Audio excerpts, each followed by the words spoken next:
우리에게 주시는 하나님의 말씀은 데살로니가 후서 2장 1절부터 12절까지 말씀입니다. 신약 성경 334면 데살로니가 후서 2장 1절부터 12절까지 말씀입니다. 하나님의 말씀을 저와 여러분들이 한 절씩 교독으로 받들어 읽겠습니다.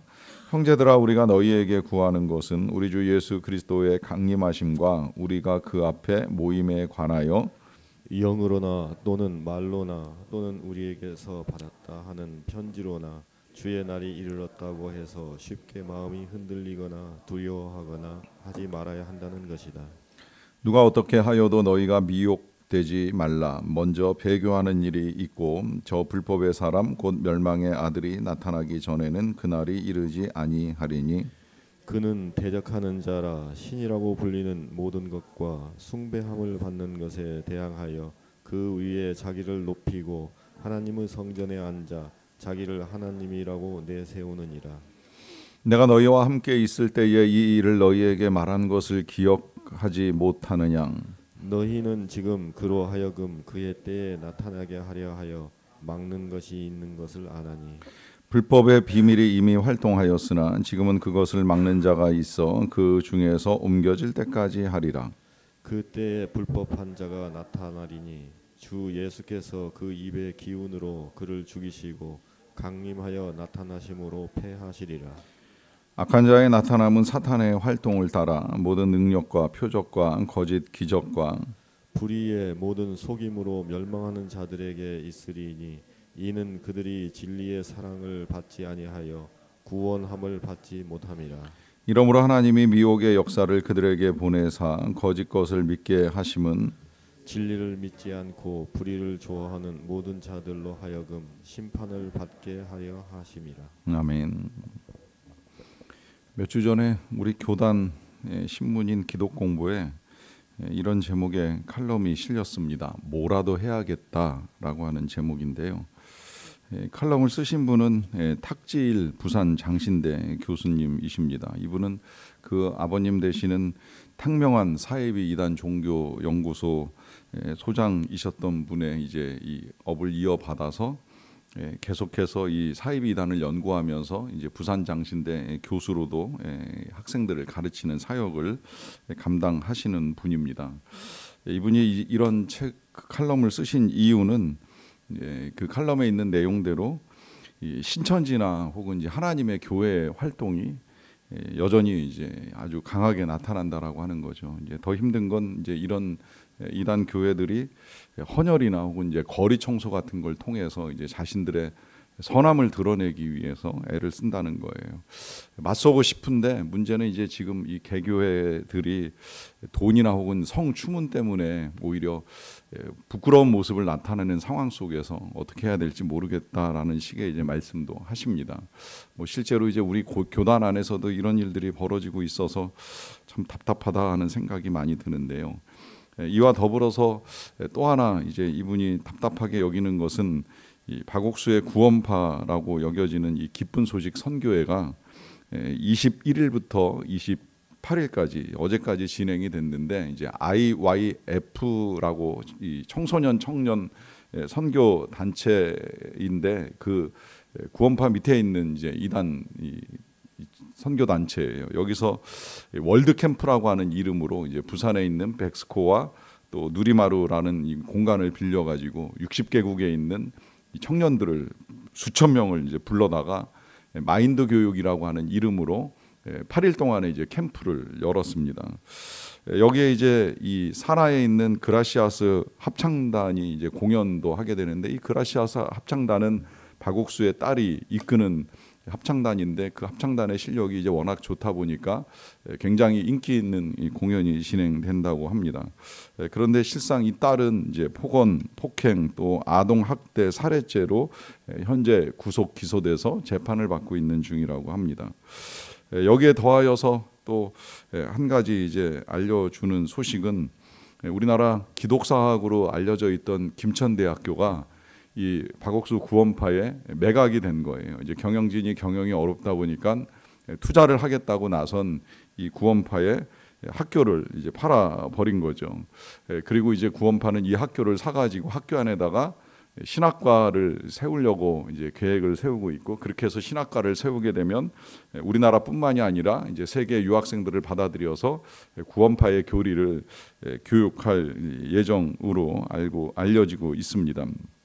더구나 지금 우리나라 대학 정책 중에 하나가 외국 학생들을 총력으로 유치하는 거잖아요. 인구가 줄면서 학교가 문 닫을 위기에 있으니까 유학생을 받아들이는 거에 대해서 우리나라가 크게 반대하지 않고 이제 허용하는 입장이어서 지금 이 학교는 그야말로 이제 이 구원파의 집회 및 활동의 거점이 될 가능성이 커졌습니다. 그러다 보니까 이제 마지막 이 칼럼의 결론으로 탁 목사님께서 하신 말씀이 이제는 정말 뭐라도 해야겠다라고 하는 말씀을 하신 것이죠. 그런데 이렇게 이제 칼럼을 쓰시고 난 다음에, 제가 칼럼을 보고 난 다음에 며칠 있다가 이제 제가 읽는 그 일간지에서 놀라운 기사 하나를 발견했어요. 그것은 이 교수님이 실제로 부산 백스코 앞에서 이제 1인 피켓 시위를 하는 거예요. 구원파는 이단이다, 구원파는 사입이다라고 쓰여진 이 팻말을 들고 이 공개 시위하는 모습이 사진에 찍혀 있는 것을 보았습니다. 이 이단 사입의 미혹이 참 쉽지 않습니다. 우리가 지난주에 목사님을 통해서도 또 전도사님을 통해서도 이장님의 담임 선교에 대한 이야기를 들었잖아요. 근데 이런 이단 사입이는 이제 지나갔어요. 1992년에 말 같지도 않은 휴가 소동을 벌리다가 그 시간이 지나가면서 자연히 사그러들었어요. 그런데 모든 이단이 다 이렇게 이제 사그라들지 않는다는 거예요. 어떠한 이단들은 세를 더 불리는 이단도 있고요. 또 어떠한 이단들은 이제 일대 이단 교주가 세상을 떠나게 되면 떠나기 전에 이미 이제 이 다음 교주로 부인을 준비시키든 아니면 딸을 준비시키든 아들을 준비시키든 그 다음에 이제 이어나갈 사람들을 세워놓고 지금도 잘 이어나가는 이단들이 적지 않잖아요. 지금 아까 말씀드린 하나님의 교회 같은 경우에는 이제 처음에는 이 안상홍이 하나님이라고 이제 이야기를 했다가 안 되니까 이제 그의 부인을 지금 이제 교주로 세워놓고, 또 통일교도 문선명을 세웠다가 안 되니까 한학자를 세우기는 했는데 이 한학자와 문선명의 아들 사이에서 거기에 있는 이 재산을 놓고 엄청난 세력 다툼을 한다는 이야기도 들려옵니다. 이런 식으로 지금 이제 이 대를 이은 이 이단의 사역들이 멈추지 않는 것이죠. 더더군다나 지금 이제 이런 이단들에 대한 이야기를 하다 보면 자신들은 핍박을 받고 있다고 생각을 해요. 교회들이 음해를 하고 있다, 이제 이런 표현도 사용합니다. 실제로 이제 만민중앙교회 같은 경우에는 이재록이 이 성도 추행으로 감옥에 구속돼서 수년의 세월을 살고 있는데 거기는 딸이 물려받았습니다. 그래서 지금도 교회 활동을 건재하게 하고 있습니다. 그런데 계속해서 성도들에게 주입하는 방식은 이 이재록 목사가 이 다른 교회들의 음해에 의해서 구속이 된 거지 거룩하고 신실함에 아무 문제가 없다, 이제 이런 식으로 자신들의 입장을 밝히고 있다는 것입니다. 그러다 보니까 여전히 이제 우리는 이 많은 미혹에 노출되어 있고, 그러한 이단이 함께 양립하는 사회 속에 살아가고 있는 우리 사회의 이 어려움은 실은 이제 우리들이 겪는 것만은 아니라고 하는 것이죠. 이미 초대교회 때부터 이러한 일들이 벌어졌기에 이 사도 바울의 편지와 당부 속에는 이제 이런 것들에 대한 경계의 당부가 적지 않게 들어 있습니다. 생각해 보면 참 안타까운 거예요. 이 데살로니가 후서가 쓰여진 시기가 대략 AD 51년경입니다. 그러니까 우리 예수님이 AD 30년경에 승천하셨다라고 대략 계산을 하면 20년도 채 지나지 아니하여 가지고 이런 이제 이단들이 나타나고 설치고 하면서 교회 성도들을 미혹하고 이 이단에 빠지고 주님을 떠나게 하는 이런 불상사들이 일어나게 되었다라고 하는 거예요. 그것도 어떤 한 가지 방식으로만 하는 것이 아닌 것이 또 되게 안타까운 것이지요. 오늘 사도 바울이 편지를 쓰면서도 이렇게까지 말씀하세요. 1절부터 조금 읽어나가면, 형제들아 우리가 너희에게 구하는 것은 우리 주 예수 그리스도의 강림하심과 우리가 그 앞에 모임에 관하여 영으로나 또는 말로나 또는 우리에게서 받았다는 편지로 주의 날이 이르렀다고 해서 쉽게 마음이 흔들리거나 두려워하거나 하지 말아야 한다는 것이라 그래요. 여기 보시는 대로 지금 이단들이 사람들을 미혹하는 방식에는 내가 영으로 계시를 받았는데 성령이 내게 계시를 해주셨는데 아니면 뭐 구약 성경 해석해가지고 이거 이렇게 계산하다 보면 아마 지금 주님이 다시 오시는 때가 맞다라고 하는 말을 할 수도 있고, 또 심지어 이 사도 바울이 나한테 편지를 했는데 그 편지의 내용은 보여주지 않으면서 나한테 말씀하시기는 언제 오신다 그래 라는 식으로 이제 온갖 방법을 동원해서 자신들이 전하는 내용을 합리화시켜서 미혹하는 일들이 일어난다는 거예요. 그러하기 때문에 두 가지를 당부합니다. 하나는 쉽게 마음이 흔들려서 안 된다는 것이고, 또 하나는 두려워하지 말라라고 하는 거예요. 자, 여기 이제 당부하는 두 가지가 참 중요합니다. 우리는 늘 흔들리기 쉬운 연약함을 가지고 있다는 사실과 또 한 가지는 이제 두려워하는 거예요. 근데 이게 참 안타까운 거예요. 이단 사이비가 이 부분을 이용을 해요. 굉장히 잘 이용합니다. 그래서 사람들이 쉽게 빠지고 넘어가는 이유 하나는 이제 워낙 사람들이 아까 말씀드린 대로 뭐 헌혈하고 거리 청소뿐만이 아니라 우리가 배워온 대로 이 사람들이 어떤 경우에는 집에 가서도 청소를 해주고 아이들도 봐주고 하는 이런 일들을 무상으로 다 해주다 보니까 이제 여기에 미혹돼서 흔들리는 일도 일어나는 것이고요. 자, 이거 아니라고 한다면 그 다음에는 이제 공포심을 조장합니다. 하나님의 나라에 서열이 있고 등급이 있고 뭐 그렇게 예수 믿다가 진짜 구원을 받을 수 있을 것 같으냐? 언제 구원을 받았느냐? 네가 구원을 받았다면 왜 그 사실을 알지 못하느냐? 언제 받았는지 그것도 명확해야 되지 않겠느냐? 네가 태어났다면 생일이 있는데 거듭났다면 그날도 생일이 있지 않겠느냐라고 하는 식의 많은 논리들을 가져다가 사람들에게 불안과 공포를 조장하고 나서 그 진리를 알려고 하면 우리한테 와야 된다라고 하는 말을 하는데, 실상은 그들이 말하는 내용에 진리가 담겨 있는 것도 아니거니와 그렇다고 해서 또 교회가 잘못된 것들을 가르치면서 미혹하는 일이 일어나는 것도 아니라고 하는 사실이죠. 다만 이제 이런 모든 일들에 대해서 징조가 있을 것들에 대해서 예수님도 경고하셨고 또 사도 바울도 그 부분에 있어서 이제 명확하게 오늘 본문에서도 우리에게 알려주고 계시는 거예요. 그 내용이 3절에 이어집니다. 누가 어떻게 하여도 너희가 미혹되지 말라. 먼저 배교하는 일이 있고 저 불법의 사람 곧 멸망의 아들이 나타나기 전에는 그날이 이르지 아니하리라 라고 하면서 배교의 일들이 벌어지게 될 것이라고 하는 거예요. 뭐 실제로 뭐 지금도 그렇습니다. 배교가 일어납니다. 사람들이 하나님을 떠나는 일들이 있게 될 것이고, 뭐 그러하기 때문에 어떻게 보면 이 배교는 우리가 파악하기 쉬운 징조는 아닐 수도 있어요. 그런데 그 뒤에 말씀하신 것처럼 불법의 사람 멸망의 아들이 나타난다라고 하는 이 부분에 있어서는 점점 징조가 더 뚜렷해집니다. 이 불법의 사람 멸망의 아들이 취하는 태도는 4절에 보시면 그는 대적하는 신이라고 불리는 모든 것과 숭배함을 받는 것에 대항하여 그 위에 자기를 높이고 하나님의 성전에 앉아 자기를 하나님이라고 내세우느니라 라고 하는 것이죠. 자, 여기 지금 이제 이 불법의 사람 멸망의 아들이 어떤 태도를 취하느냐, 결국에는 자기가 하나님이라고, 물론 처음부터 하나님이라고 말 안 해요. 뭐 그렇게 말을 하는 이유 중에 한 가지도 예수님도 은밀한 중에 오시지 아니하셨느냐. 처음에 출생하실 때나 혹은 뭐 사람들에게 드러날 때까지 30살이 다 되시도록 예수님도 누가 메시아인지 모를 정도로 이 땅에 오시지 않았느냐라고 하면서 자기도 숨어 있었다는 거예요. 그런데 이제 실상 나타난 이후에는 스스로 정말 내가 하나님이라라고 하는 말을 서슴지 않고 하면서 때로는 뭐 이단에 따라서는 내가 그럼에도 불구하고 이러한 연약함을 가지고 여러분들 앞에 서는 이유는 여러분들의 연약함을 이해하기 위한 것이라고, 마치 정말 예수님이 말씀하시지도 않고 우리가 그렇게 이해하고 해석한 내용을 가지고 예수님을 알게 된 것을 이제는 스스로가 이제 그러한 존재인 것처럼 표현하는 내용들로 사람들을 미혹하는 일을 하고 있다는 것이죠. 그러하기 때문에 이제 이런 징조들이 나타나는 것이고요. 제가 볼 때는 또 이런 거 아니더라도 꼭 교주나 자기를 하나님으로 혹은 예수님으로 높이는 수준까지는 아니더라도 이제 자기 마음대로 해석을 하는 거예요. 뭐 예를 들면 박옥수 같은 경우는 뭐 자신을 하나님처럼 높이지는 않지만 자기 나름대로의 이제 해석을 가지고 그게 이제 진리인 양 미혹을 하다 보니까 여기에 이제 많은 국가의 젊은이들이 미혹을 받아가지고 모여드는 이런 불상사가 일어나는 거죠. 거기에 더하여서 오늘 본문에도 나옵니다마는 능력도 나타나고요, 표적도 나타나고 기적도 나타납니다. 왜냐하면 이것이 사탄의 활동이기 때문이에요.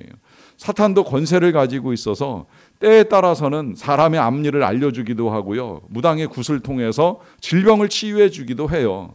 왜냐하면 하나님이 그에게도 능력을 주셨고 그 능력받은 천사가 타락을 했기 때문에 사단이 된 것이거든요. 그러다 보니까 이런 일들까지 나타난다는 거예요. 그런데 이제 우리가 경계하고 또 두려워하지 말아야 될 이유가 몇 가지 있습니다. 그것은 8절 마지막에 나와 있는 대로 주님의 나타나심으로 이 모든 것들이 폐하여집니다.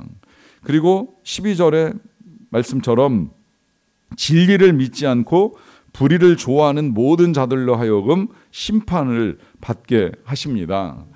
그러하기 때문에 우리가 이제 이런 세상 속에서 살아가는 삶의 원리는 분명해집니다. 그것은 진리를 따라가는 것입니다. 성경을 따라가는 것이고 말씀을 따라가는 것입니다. 절대 사람을 따라가서는 아니 됩니다. 사람의 해석을 따라가는 것도 아닙니다. 우리는 하나님 말씀하신 내용을 좀 더 정확하게 이해하고 받아들이고 믿고 나아가는 거예요. 여기에 두려움을 가질 이유가 없어요. 왜 두려움을 가질 이유가 없냐면 근본 하나님은 사랑이십니다.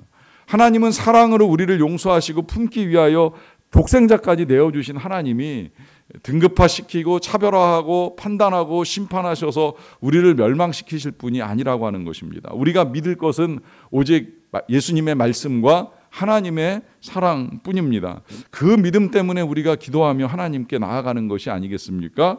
그러하기에 이 믿음을 가지고 담대함으로 흔들림 없이 살아가는 저와 여러분 다 되시기를 간절히 축원합니다. 기도하겠습니다. 사랑과 진리 되신 주님, 우리가 살아가는 이 세상에는 참으로 많은 이단 사이비가 우리를 미혹합니다. 마치 진리인 양 거짓 기적과 표적과 능력으로 이 땅의 사람들을 미혹합니다. 그리고 천사를 가장하여 선한 일들을 도모함으로 말미암아 이에 미혹받는 사람들이 점점 늘어나고 있는 이때에 멸망에 가증한 것이 단위에 서는 것을 보거든 곧 주님 강림하실 때가 가까웠다는 사실을 깨달으라 하시는 말씀대로 우리가 정말 간절하게 주님 오실 날을 기다립니다. 하나님, 먼저는 주의 백성들, 성도로 부르심을 받고 하나님의 백성으로 이 땅을 살아가게 하신 주의 백성들의 마음에 흔들림이 없기를 원합니다. 또 두려워하지 않기를 원합니다. 언제나 우리를 사랑하시고 긍휼히 여기시고 우리를 받아주시는 하나님의 그 사랑의 품에 안겨 흔들림 없는 믿음을 가지고 살아가는 모든 성도와 교우들이 되게 하여 주시옵소서. 행여라도 이단 사이비의 미혹을 받아 넘어가는 자들이 생기지 않게 도와주시고 그리고 그와 같은 활동들을 통하여서 이 땅의 선한 주의 백성들을 미혹하는 이단 사이비의 모든 악행들이 무너져 내리기를 원합니다. 심판하시고 패하시기를 원합니다. 그리하여서 진리가 바로 서고 하나님의 말씀이 선포되며 주의 백성들이 구원함을 입는 일들이 더 풍성하게 이루어져 갈 수 있도록 은혜를 내리워 주시옵소서. 다음 세대 우리의 자녀들이 진리를 붙들고 나아가는 자들이 되기를 원합니다. 우리는 이 여름에도 성경학교와 수련회를 통하여 다음 세대 우리의 자녀들에게 하나님의 말씀과 은혜를 나누기 위하여 애를 썼는데 하나님, 우리는 부족합니다. 우리는 그저 물을 뿌리고 씨를 뿌리고 물을 주었을 뿐입니다. 그러한 우리들의 행위에 자라나게 하시는 분은 하나님이신 줄로 믿사옵나니 하나님이 우리 자녀들의 마음 가운데 믿음이 자라게 하여 주시옵소서. 성장하는 신앙의 자녀들이 되게 하여 주시옵소서. 그리하여서 그들의 삶에도 아름다운 신앙의 열매가 맺혀가며 흔들림 없는 시대를 살아가게 하여 주시옵소서. 미혹 많은 이 시대의 세상의 풍조를 따라 살아가는 것이 아니라 진리 되신 예수 그리스도를 붙들고 나아가는 믿음의 자녀들이 될 수 있도록 은혜를 베풀어 주시기를 간절히 원합니다. 선교지에도 많은 이단들이 먼저 나아가 복음에 열을 내고 있는 이때에 하나님께서 우리 선교사님들을 붙들어 주시고 선교사님들이 약해지지 않게 하여 주시고 강건한 믿음과 담대함을 가지고 열정을 가지고 전하는 가운데에 이단에 빠지기 쉬운 선교지에서 많은 자들을 참 진리와 구원하시는 예수 그리스도에게로 인도하는 사역을 잘 감당할 수 있도록 하나님께서 함께하여 주시기를 간절히 원합니다. 이 모든 일들을 통해 우리의 진리 되신 주님의 이름만이 높임 받으시기를 간절히 원하옵고 예수님의 이름으로 기도하옵나이다. 아멘.